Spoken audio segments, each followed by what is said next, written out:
আসসালামু আলাইকুম হুজুর, আপনি কি একটু ব্যস্ত? একটা বিষয়ে আপনার থেকে কিছু গভীর জ্ঞান জানার খুব ইচ্ছে ছিল।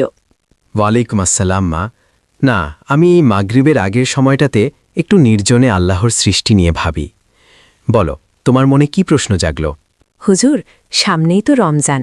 আমরা প্রতি বছর তারাবি পড়ি, কিন্তু আমার মনে হয় আমরা কি শুধু রাকাত সংখ্যার পেছনেই ছুটছি? তারাবির প্রকৃত রূহ বা আত্মাটা আসলে কি? খুব চমৎকার একটা পয়েন্ট ধরেছ মা। তারাবি শব্দটা এসেছে তারবি হাতুন থেকে, যার অর্থ হল বিশ্রাম নেওয়া। অর্থাৎ প্রতি 4 রাকাত পরপর আমরা যে বসি, সেটা কেবল শরীরকে বিশ্রাম দেওয়া নয়, বরং আত্মাকে আল্লাহর স্মরণে স্থির করার একটা সুযোগ। কিন্তু হুজুর, আমাদের সমাজে তো দেখি তারাবি নিয়ে কত বিতর্ক। কেউ 20 রাকাত, কেউ 8 রাকাত, আবার অনেকে এত দ্রুত কোরআন তেলাওয়াত করেন যে কিছুই বোঝা যায় না। এটা কি ঠিক? দেখ মা, ইবাদতের মূল উদ্দেশ্য হল খুশু বা একাগ্রতা।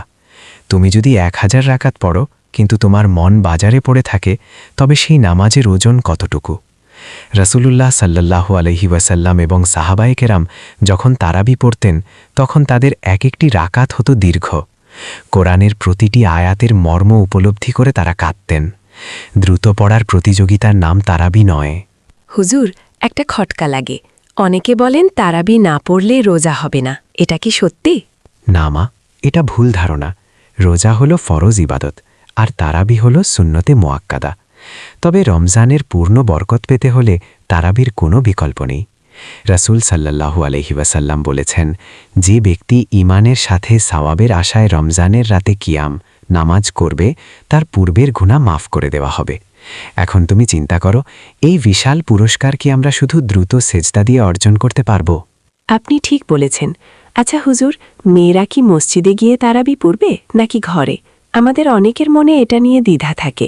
ইসলামের বিধান হল মেয়েদের জন্য নিজ ঘরের নির্জন কোণে নামাজ পড়া সবথেকে বেশি সওয়াবের। তবে যদি কোনো মসজিদে ফিতনার ভয় না থাকে এবং পর্দার সঠিক ব্যবস্থা থাকে, তবে তারা সেখানে গিয়ে খতম তারাবিতে কোরআন শুনতে পারে। তবে মূল উদ্দেশ্য যেন হয় কোরআন বোঝা এবং আল্লাহর সান্নিধ্য, লোক দেখানো নয়। হুজুর, আমি যখন তারাবি পড়ি, দীর্ঘক্ষণ দাঁড়িয়ে থাকতে মাঝে মধ্যে খুব ক্লান্তি আসে। তখন নিজেকে খুব অপরাধী মনে হয়। এটা থেকে উত্তরণের উপায় কি? এটা মানুষের স্বভাবজাত ক্লান্তি, এতে অপরাধের কিছু নেই। তবে সমাধান হলো মহব্বত। তুমি যদি মনে করো তুমি তোমার পরম প্রিয় মাবুদের সাথে কথা বলছ, তবে সেই ক্লান্তি আর থাকবে না। নামাজের মাঝখানের বিরতিতে যখন দোয়া পড়বে, তখন অর্থ বুঝে পড়বে। সুবহানা জিল মুলকি ওয়াল মালাকুত, এই তাসবিহগুলোতে আল্লাহর যে মহিমা বর্ণনা করা হয়েছে, তা হৃদয়ে অনুভব করার চেষ্টা করবে। হুজুর, আধুনিক যুগে আমরা তো খুব ব্যস্ত। আমাদের প্রজন্মের জন্য আপনার বিশেষ নসিহত কি হবে এই তারাবি নিয়ে? একটাই নসিহত, কোয়ালিটি ওভার কোয়ান্টিটি। সংখ্যা নিয়ে ঝগড়া না করে সেজদার গভীরতা বাড়াও। যদি কোরআন বুঝতে পারো, তবে দেখবে প্রতিটা আয়াত তোমার হৃদয়ে তীরের মতো বিচ্ছে। আর কোরআন খতমের চেয়ে বড় কথা হলো কোরআনের সাথে সম্পর্ক তৈরি করা। তারাবির নামাজ হোক তোমার সারাদিনের ব্যস্ততার পর আল্লাহর সাথে একান্তে প্রেমের আলাপ। জাযাকাল্লাহ খায়রান হুজুর। আজ আপনার কথাগুলো শুনে তারাবি সম্পর্কে আমার দৃষ্টিভঙ্গি একদম বদলে গেল।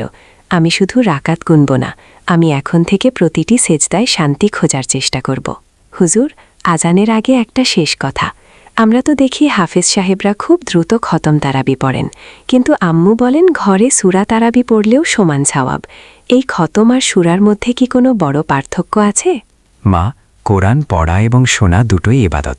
খতম তারাবির বিশেষ ফজিলত হল পুরো রমজানে অন্তত একবার আল্লাহর পুরো কালামটি নামাজে দাঁড়িয়ে শোনা হলো। এটি একটি অনন্য অভিজ্ঞতা। কিন্তু যদি দ্রুত পড়ার কারণে শব্দের উচ্চারণ বিকৃত হয় বা অর্থের অপলাপ ঘটে, তবে সেই পড়ার চেয়ে সূরা তারাবি ধীর স্থিরভাবে পড়া অনেক গুণ উত্তম।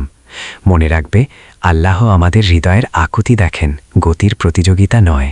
হুজুর, আমার বান্ধবীদের মধ্যে একটা প্রশ্ন প্রায়ই আসে, তারাবি কি একাকী পড়া যায়? ধরুন কেউ মসজিদে যেতে পারছে না বা ঘরে একা, সে কি পারবে? অবশ্যই পারবে। তারাবি নামাজ জামাতে পড়া সুন্নতে কেফায়া।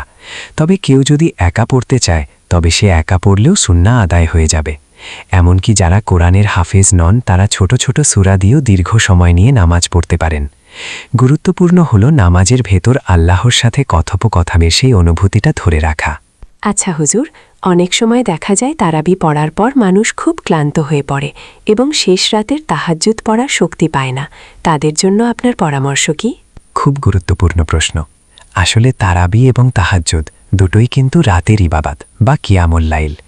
যদি কেউ তারাবিতে খুব বেশি ক্লান্ত হয়ে পড়ে এবং শেষ রাতে উঠতে না পারে, তবে সে যেন অন্তত তারাবিটা খুব মন দিয়ে পড়ে। আর যদি সম্ভব হয় তবে শেষ রাতে উঠে 2 রাকাত হলেও তাহাজ্জুদ পড়া উচিত, কারণ ওই সময়টা হলো আল্লাহর সবচেয়ে কাছে যাওয়ার সময়। তবে তারাবিকে বোঝা মনে করা যাবে না, এটাকে মনে করতে হবে আত্মার খোরাক। হুজুর, তারাবির মাঝে যে দোয়াটি আমরা পড়ি, সুবহানাজিল মুলকিওয়াল মালাকুত, এটি কি পড়া বাধ্যতামূলক? অনেক সময় অনেকে এটা নিয়ে খুব কড়াকড়ি করেন। না মা, এটি বাধ্যতামূলক বা ফরজ কিছু নয়। এটি একটি সুন্দর তাসবিহ যা আমাদের বুজুর্গরা তৈরি করেছেন আল্লাহর প্রশংসা করার জন্য। তবে কেউ যদি এই দোয়ার বদলে অন্য কোনো জিকির করে, সুবহানাল্লাহ, আলহামদুলিল্লাহ পড়ে বা চুপ করে বসে বিশ্রাম নেয়, তাতেও কোনো গুনাহ নেই। মূল বিষয়টি হলো ওই বিরতির সময়টাতেও যেন আমরা গাফেল না হয়ে আল্লাহর ধ্যানে মগ্ন থাকি। একটু ভেবে হুজুর, বর্তমান সময়ে সোশ্যাল মিডিয়ার যুগে আমরা তারাবি পড়ে এসেও মোবাইল নিয়ে বসি। এতে কি আমাদের ইবাদতের নূর বা বরকত কমে যায়? এটাই তো আমাদের বর্তমান সময়ের বড় ট্র্যাজেডি মা। সারাদিন রোজা রেখে আর রাতে এত কষ্ট করে নামাজ পড়ে আমরা যখন আবার অনর্থক কাজে সময় কাটাই, তখন সেই ইবাদতের মিষ্টতা অন্তর থেকে চলে যায়। তারাবি পড়ার পর কিছুক্ষণ নির্জনে বসে চিন্তা করা উচিত, আজ কোরআনের যে আয়াতগুলো শুনলাম বা পড়লাম তা আমার জীবনে কী পরিবর্তন আনবে। ইবাদতের পর গুনাহে লিপ্ত হওয়া মানে হলো একটি সুন্দর বাগান সাজিয়ে নিজেই তাতে আগুন লাগিয়ে দেওয়া। হুজুর, আজ আমার মনের সব জট খুলে দিলেন হুজুর। আমি এতদিন শুধু রাকাত আর নিয়মকানুন নিয়েই ভাবতাম, কিন্তু এখন বুঝছি তারাবি মানে হলো আল্লাহর প্রেমের চাদরে নিজেকে জড়িয়ে নেওয়া। মাশাআল্লাহ, ঠিক ধরেছ মা। যখন তুমি সেজদায় যাবে তখন মনে করবে তুমি সরাসরি রব্বুল আলামিনের কুদরতি পায়ে মাথা রেখেছ।